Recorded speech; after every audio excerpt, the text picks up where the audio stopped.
Nós estamos com o sociólogo Gustavo Gumiero, ele que ouviu mulheres comuns, moradoras da Rússia, da Ucrânia, da Bielorrússia, durante este período da guerra. E ele está lançando o livro Gritos da Guerra, o conflito Rússia-Ucrânia na voz das mulheres que sofrem. O livro que sai pela editora Referência. Gustavo Gumiero, muito boa noite. Oi, Tânia, boa noite a você, a todas e todos que nos ouvem. Obrigado mais uma vez por me dar voz, né, nesse livro que eu dou voz às mulheres, que eu destaco a voz delas, que nos falamos o ano passado quando eu lancei o livro Pandemia no Brasil. Verdade. Agradeço mais uma vez, Tânia. Eu lembro, muito bem, eu que agradeço. Gustavo, vamos entender, você optou por apresentar os relatos de mulheres, exclusivamente de mulheres, né? Por que essa opção? Eu me inspirei numa escritora bielorrussa, chamada Svetlana Alexievich. Ela foi ganhadora, inclusive, do Prêmio Nobel de Literatura em 2015. E ela escreveu um livro chamado A Guerra Não Tem Rosto de Mulher. Ah, eu li esse livro. E é sensacional esse livro, né? Então ela falou que sempre na história da humanidade são os homens que contaram as histórias da guerra. Homens que contando para homens ou para mulheres, mas sempre são os homens contando. E o que a gente não sabe, mas eu procurei detalhar no livro, é que além de, nessa guerra Rússia-Ucrânia, tem mais de 50 mil mulheres dentro do exército ucraniano, as que mais sofreram foram aquelas que tiveram que sair do seu país ou fazer também ser refugiadas dentro do próprio país. Sim. Então, a própria Svetlana fala que o sofrimento é o grau mais elevado de informação. Então, conseguir captar esses detalhes do que elas estão vivendo e pelo que passaram, eu creio que é uma homenagem que eu posso fazer às mulheres, né, nesse período de dor e sofrimento e no mundo que a gente sabe que é machista, que a gente vive. Bom, o livro que você se refere, ela apresenta relatos de mulheres que foram para o fronte, né, que foram para a guerra. E você traz relatos de mulheres Tânia, que ficaram, perfeito, né, de mulheres que sofreram a guerra no cotidiano das suas vidas, né, e realmente o impacto é muito grande. O que ela vivenciou e eu também vivenciei foi que muitas mulheres que ela entrevistou ficou com essa... Porque ela entrevistou mulheres que participaram da guerra de 45, né, da Segunda Guerra Mundial, ou dentro da União Soviética eles chamavam de guerra patriótica. E elas ficaram por 50 anos sem falar sobre a guerra. Elas participaram do fronte e ficaram 50 anos sem falar sobre. E ela conseguiu puxar a voz de muitas mulheres, mas muitas também não conseguiram ainda falar sobre isso. E eu vivenciei isso pelo trauma, pelas dores, pelas lembranças recentes. Muitas não queriam me dar entrevista, me dar o relato, mas não conseguiam pelo fato de ainda ser muito recente, não conseguir materializar tanta dor, tanto drama, tanto trauma e tanto sofrimento. Sim, e é claro, estando numa guerra, né, a gente é um ambiente muito, muito traumático. Para as mulheres, Gustavo, mais ainda? Mais ainda, Tânia, com toda certeza. Por exemplo, aquelas que imigraram, levaram os filhos consigo, os maridos ficaram na Ucrânia, pelo fato da lei marcial não permitir que eles saíssem para lutar na guerra. Sim. Então, todas essas novas conquistas, desafios, intempéries, elas tiveram que lidar de forma sozinha, com a própria força que tem em si, né, que o mundo coloca como o sexo frágil, mas muito pelo contrário. Nesses momentos de dor e aflição, a mulher vem mostrar a força que há dentro de si. E o cuidado com os filhos, né, numa guerra, deve ser algo desesperador. Né? Desesperador, Eu tive relatos tanto de refugiadas sem filhos e refugiadas com filhos. E você vê toda a preocupação com relação à prole. Enfim, fica muito evidente esse pânico que toma conta ainda mais das mulheres que têm filho.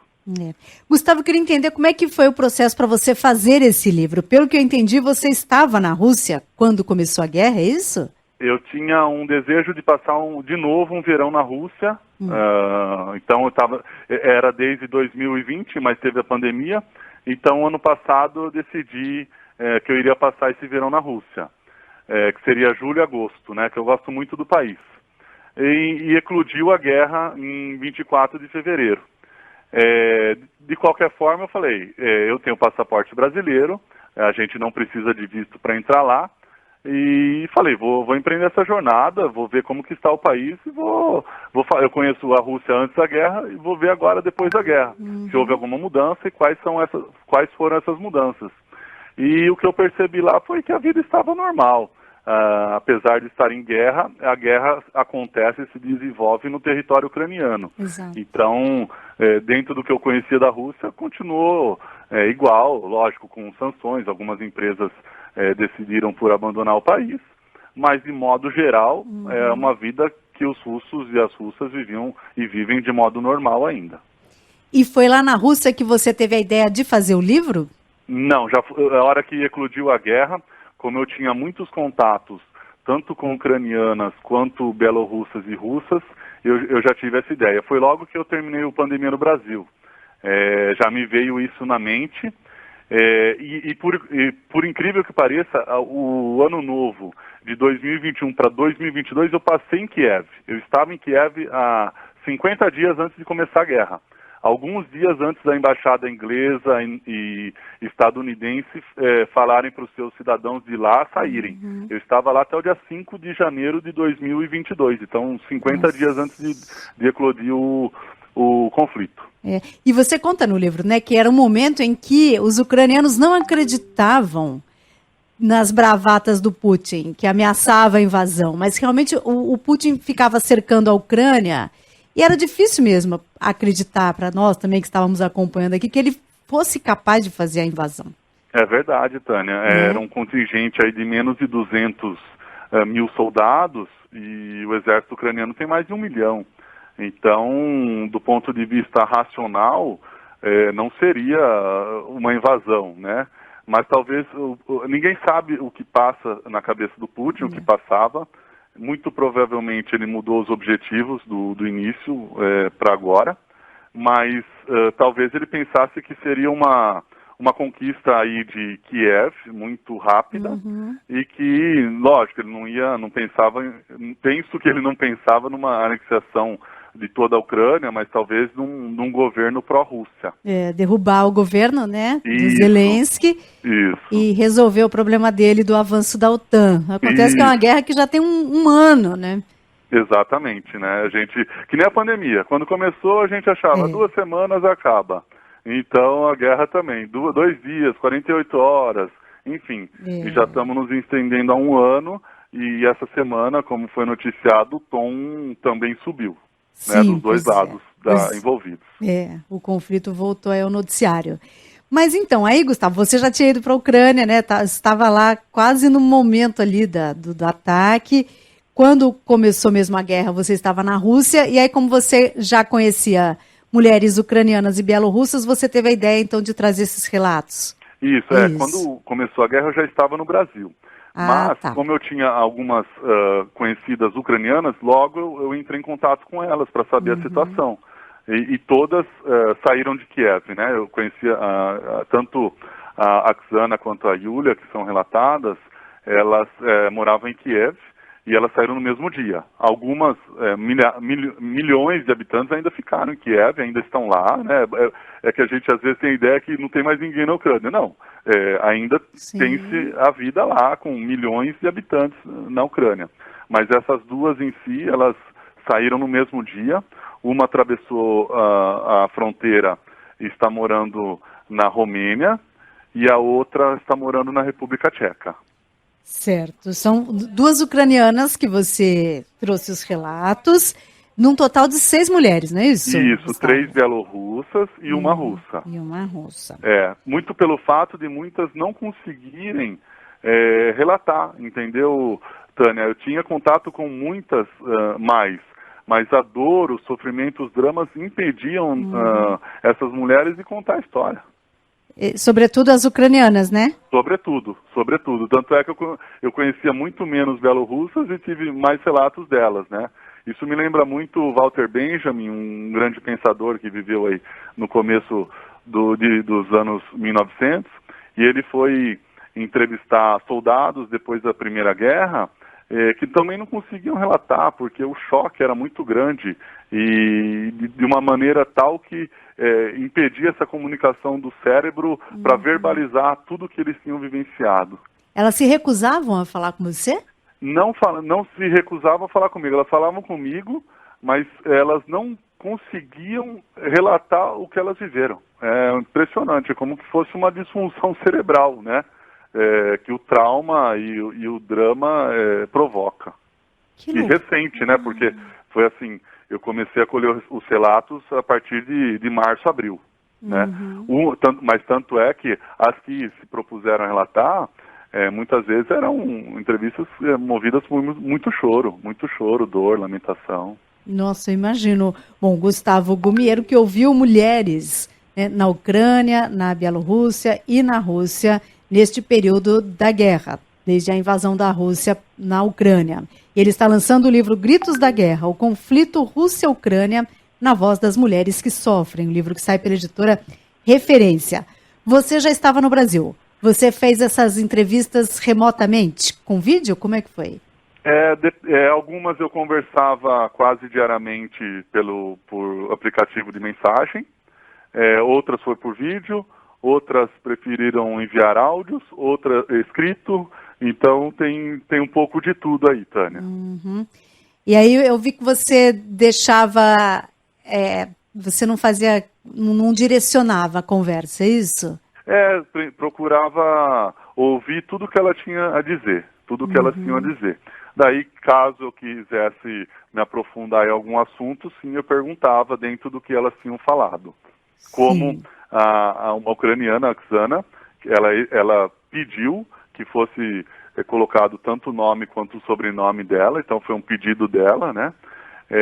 Então ela quis relatar, esse relato dela passou por momentos da infância, que eram momentos íntimos dela com a mãe, que mostrou a política do silêncio que imperava nas famílias ucranianas, que a mulher não podia falar, tinha que ser submissa, enfim. E isso eu fui querer me aprofundar e perguntei mais especificamente sobre isso. Sim. Bom, então, claro que os relatos que você traz no livro das ucranianas são muito diferentes das bielorrussas e das russas, né? Porque são perspectivas completamente diferentes, né? Totalmente diferentes.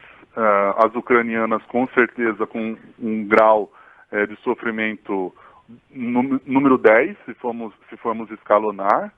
A bielorrussas, digamos, com um pânico, mais pânico do que, ter sido atingida pela guerra, porque a Bielorrússia, apesar de ser aliada da Rússia, não sofreu abalo dentro do seu território. Mas das 3 que eu entrevistei lá, 2 estão morando na Polônia pelo medo. E uma não está porque tem a família na Bielorrússia e a questão dos filhos que a impedem de fazer isso. E a questão da Rússia, que é mais de não poder atingir certos sonhos que tinha, como estudar, morar, trabalhar na Europa, enfim.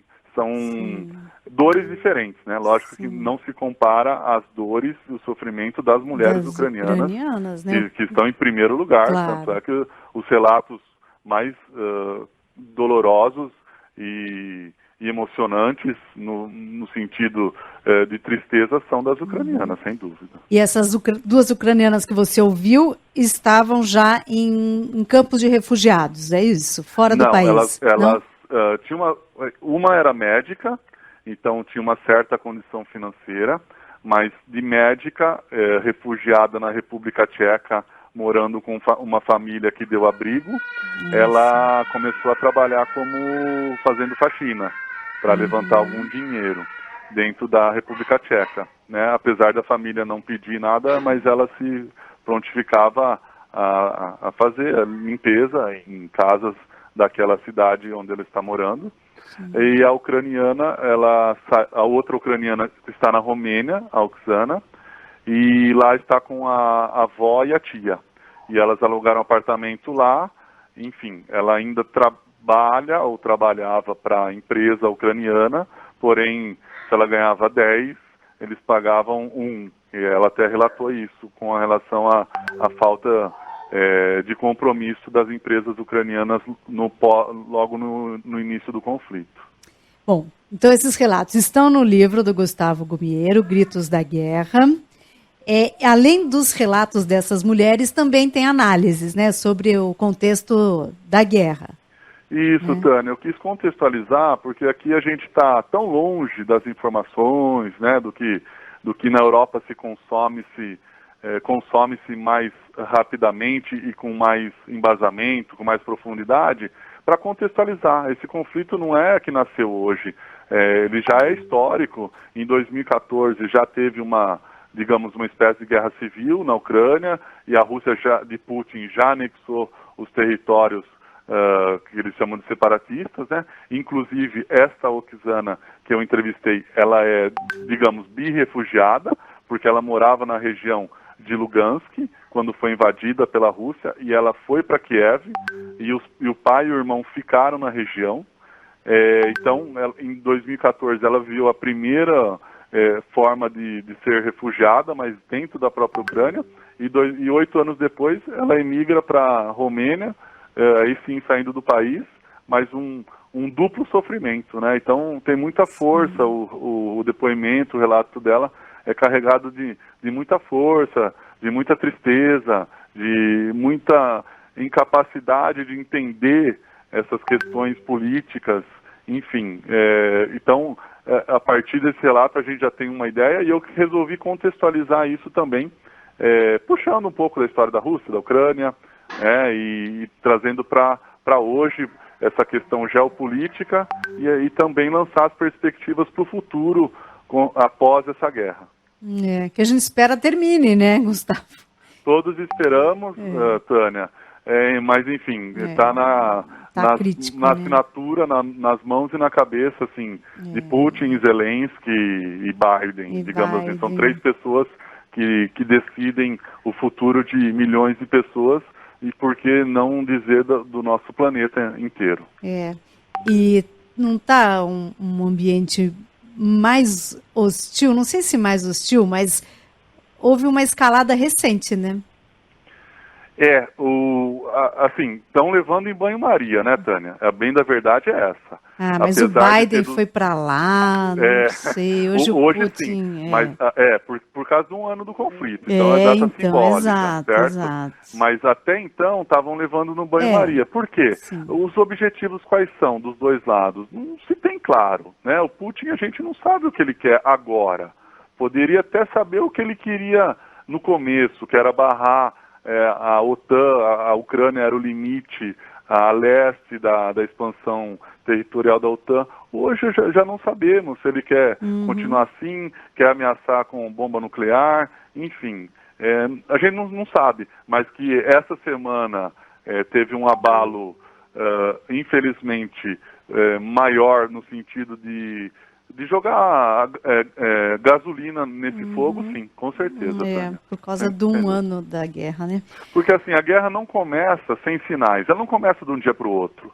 Ela não começou do dia 23 para o dia 24 de fevereiro.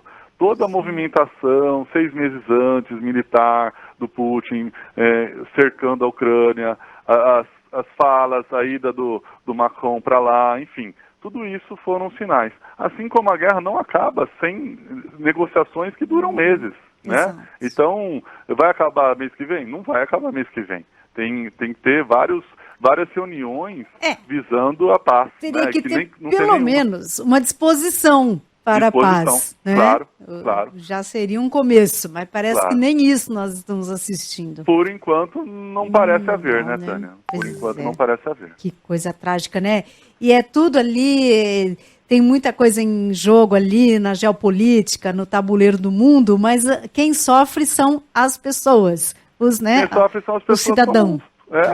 São as pessoas comuns, e aí a gente vê a questão do gênero, a mulher sofre mais ainda. Mais ainda. É isso, e é isso que o Gustavo Gumiero retrata no livro dele, o relato das mulheres que estão ali, né, vivenciando na pele esse conflito.